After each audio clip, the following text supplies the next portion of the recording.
ప్రతిభకి, మీ వినయానికి చాలామంది అభిమానులున్నారని వింటూ ఉంటాం మేము. సార్.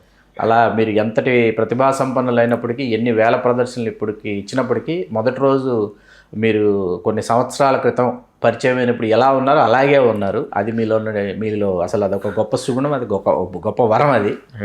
అసలు ఇన్ని గాత్రాలని అసలు అనుకరించడం అనేది అది అసలు ఎట్లా అధ్యయనం చేశారా, అభ్యాసం చేశారా, లేకపోతే తపస్సు చేశారా, ఏం చేశారు? అదే సార్, యాక్చువల్గా నాకు stage first of all interest sir. Stage మీద ఒక కళాకారుడిగా నేను స్టేజ్ ఎక్కిన, అక్కడ నాట్యం చేయని, లేకపోతే ఒక డైలాగ్ చెప్పని, ప్రజల నుంచి రెస్పాన్స్ రావాలి. ఆ చప్పట్లకే ఒక విధంగా కళాకారుడిగా బానిసేయాలి సార్. అంటే అది 6 ఏళ్ళ వయసు నుంచి నాకు అలా స్టార్ట్ అయిందండి. 82లోనే స్టేజ్ ఎక్కాను సార్ డాన్సర్గా.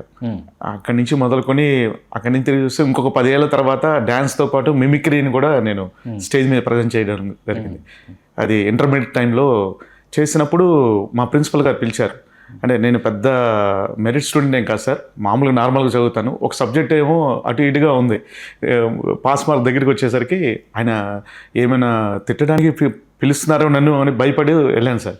భయపడుతూ వెళ్తే ప్రిన్సిపల్ దగ్గరికి, జితేంద్ర నువ్వు డ్యాన్స్ బాగా చేసావా, కానీ నువ్వు అంతకన్నా నీ వాయిస్ చాలా బాగుంది, ఫ్యూచర్లో నీకు మిమిక్రీ ఆర్టిస్ట్గా నీకు మంచి పేరు వచ్చే అవకాశం ఉందని 93లోనే ఆయన జోస్యం చెప్పినట్టు చెప్పారు సార్. తిరిగి చూస్తే ఇంకొక 10-15 ఏళ్ళకి ఇంకా హైదరాబాద్ రావటం, ఇక్కడ డబ్బింగ్ కళాకారు కార్ తీసుకోవటం, తర్వాత ఇంకా సో మీ అందరిని కలవటం, మెగా ఫ్యామిలీతో పాటు ప్రోగ్రామ్స్ చేయడం, ఒక స్వామినాయుడు గారి త్రూ మెగాస్టార్ చిరంజీవి గారి ఎదురుకుండా ఎన్నో ఏళ్ళు, దాదాపుగా 8 నుంచి 10 ఏళ్ళ వరకు వారి ఆధ్వర్యంలో ప్రోగ్రామ్స్ చేయటం కూడా చాలా ఆనందంగా ఉందండి. మెయిన్ అల్లు రామలింగ గారి వర్ధంతి కానీ, జయంతి, ఏ సందర్భమైనా సరే అక్కడ నా కార్యక్రమం కూడా ఉంటాం. మీరు వ్యాఖ్యాతగా వ్యవహరించడం అక్కడ, అది చాలా ఆనందదాయకం సార్ నిజంగా. అవును జితేంద్ర గారు, మీరు అనుకరించినటువంటి ధ్వనులు ఏవైతే ఉన్నాయో, గాత్రాలు ఏవైతే ఉన్నాయో, ఆ గాత్రాలలో మీకు అత్యంత సౌకర్యం అనిపించిన గాత్రం ఎవరిది, ఎందుకు? చాలా ఈజీగా చేసేసాను అని అనిపించింది ఎవరిది?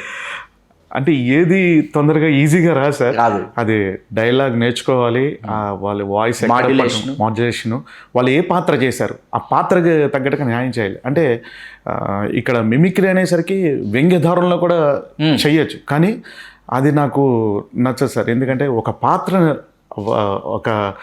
అంటే మనకి ఇష్టమైన అభిమానం నటులు, హీరో వాళ్ళ పాత్ర చేశారు అంటే ఆ పాత్ర తగ్గట్టుగా న్యాయం చేయాలి. మళ్ళీ తిరిగి గాత్రం చేసామంటే దాని వ్యంగ్య ధోరణిలో రాకూడదు. ఇది నేను పెద్దవాళ్ళ నుంచే నేను నేర్చుకున్నాను. గురువుగారు డాక్టర్ నేరెళ్ళ వేణుమాధవ్ గారు, ఆయన పద్మశ్రీ, నిజంగా ఈ కళకి పద్మశ్రీ తీసుకొచ్చిన మహానుభావులు. సో వారిని అనుసరిస్తూ, అలాగే హరికిషన్ గారు, ఆయన కూడా మా గురుదేవులే, ఎంతోమందిని కళాకారు పరిచయం చేశారు కూడా. అట్లా ఇప్పుడు జీవన్ రాజు గారని ఇలా చాలామంది ఉన్నారండి. ఇప్పుడు మా బ్రదర్ శివారెడ్డి గారు, వీళ్ళందరూ కూడా, అంటే మేమంతా ఏదైనా సరే నేర్చుకుంటూ, అనుకరిస్తూ, ఒకళ్ళని అనుసరిస్తూ, అలా నిరంతర ప్రయత్నం. ఎప్పుడు విద్యార్థులమేనండి. ఇక్కడ ఏంటంటే ఒక వాయిస్ చూసాం, నేర్చుకున్నాం, ప్రాక్టీస్ చేసాం, ప్రజెంట్ చేసాం, ఇదే మెయిన్. ఇంకా అదే చేసుకుంటూ వెళ్తామే. ఇంకా అవకాశాలు తర్వాత దానంతట అదే వస్తూ ఉన్నాయి. తర్వాత ఎన్నో ఇంటర్నేషనల్ వేదికల మీద కూడా చేయడం జరిగింది. నిజంగా అది అదృష్టంగా భావిస్తున్నాం కళాకారుడు.